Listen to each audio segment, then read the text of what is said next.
Autre nouvelle, donc, concernant la carte de paiement. Alors, la nouvelle carte de paiement. Je vais vous montrer à quoi elle ressemble et je vais vous expliquer comment vous pouvez l'activer. D'accord? Alors, je vais aller sur le back-office pour cela.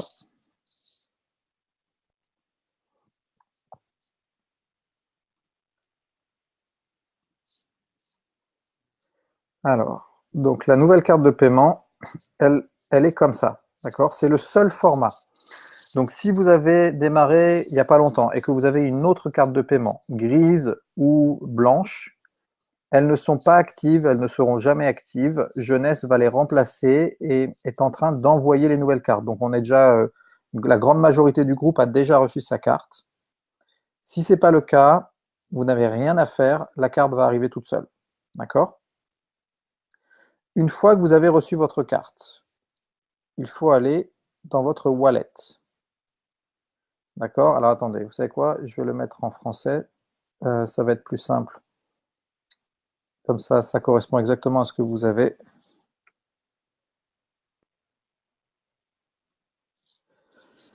Donc, vous allez dans pochette jeunesse, connecter. Si vous n'avez jamais connecté, enfin si vous n'avez jamais créé votre porte-monnaie électronique, vous avez un lien ici pour que vous puissiez le créer. Vous devez avoir un nom d'utilisateur et un mot de passe différent de celui de votre back-office. OK? Une fois que vous l'avez créé, la première étape, quand vous vous connectez, ça va être de cliquer ici pour télécharger votre photo d'identité. Alors, il y a des caractéristiques bien particulières à respecter. Ça doit avoir une certaine taille, un certain type de fichier. Tout est écrit. Tout est écrit. Donc, faites attention de bien respecter ces conditions parce que si vous envoyez un fichier qui est trop volumineux et qui est en PDF, par exemple, au lieu d'être en JPEG ou autre, et que ça ne fonctionne pas, eh ben, vous perdez du temps pour l'activation de votre pochette. OK? Donc, ça, c'est la première étape. Une fois que vous avez fait ça, il faut laisser le temps à Jeunesse de valider votre pièce d'identité. Vous n'êtes pas averti par mail quand votre pièce d'identité est validée. Le seul moyen pour vous de voir si c'est validé, c'est d'aller sur Enregistrer ma Paycard. Et quand vous cliquez sur Enregistrer ma Paycard, ici, en haut, il y a une petite ligne vous disant que votre Paycard n'est pas encore validée.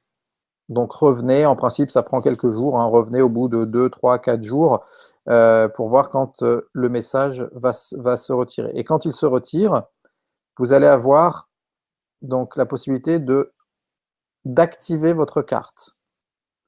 Donc pour l'activer, vous voyez, on vous demande de rentrer le numéro ICN à 2 reprises.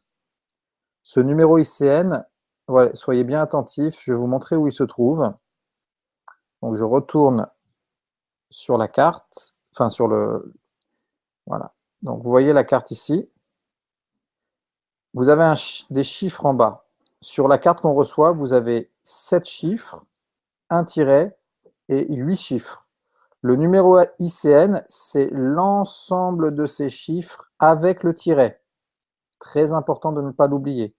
Donc vous rentrez les 7 chiffres, vous mettez le tiret, vous rentrez les 8 chiffres au niveau ici du Paycard ICN et vous le faites une deuxième fois. Et ensuite, vous cliquez sur Continue. OK? Une fois que vous avez fait ça, il faut laisser le temps à Jeunesse de transmettre ces informations à la société bancaire en disant c'est bon, ce numéro de carte est rattaché à ce distributeur. Donc là aussi, ça prend quelques jours. OK? Laissez donc, moi je vous conseille de laisser passer 3 jours, hein, 72 heures. Ça peut être un peu plus long, ça peut être un peu plus court. N'envoyez pas un message au service client si au bout de 3 jours c'est pas fait. C'est juste une estimation de temps que je vous donne par rapport à ce que nous on a fait déjà. Une fois que vous avez laissé passer un peu de temps, vous allez sur un site qui s'appelle paylution.com. D'accord? Donc notez-le bien, paylution.com. Sur ce compte-là, vous avez soit identifiez-vous, soit activez votre compte. Vous cliquez sur activer votre compte. Là, vous avez un menu déroulant. Vous choisissez numéro de carte. Vous rentrez les 16 chiffres de votre carte. Ces 16 chiffres, ce sont non pas les chiffres ICN comme on avait vu. Hop, on va y aller. Ce sont, alors attendez, je retourne sur le shop. Ce sont les numéros de la carte que vous avez, hop, ici. D'accord? Donc vous rentrez les 16 chiffres sans aucun espace. Et vous faites poursuivre. Si jamais quand vous faites poursuivre, vous tombez sur une page avec un message en rouge, ça veut dire que Jeunesse n'a pas encore rattaché la carte à votre nom. Donc il faut revenir dans 1 ou 2 jours. D'accord? Dès que vous revenez et que cette fois-ci, quand vous cliquez, tout va bien, vous allez arriver sur un formulaire où il faudra, donc en français, où il faudra remplir votre nom, votre adresse, votre numéro de téléphone, bref, tout un tas d'informations. Vous aurez également votre code PIN à choisir. Donc vous allez voir, c'est assez simple à faire, c'est en français. OK? Donc j'espère que ça permet à tout le monde maintenant de comprendre le process. Si jamais vous avez une petite difficulté par rapport à cela, contactez, hop, je vais revenir, voilà, ici. Contactez patricia.piana@jeunesse global. OK?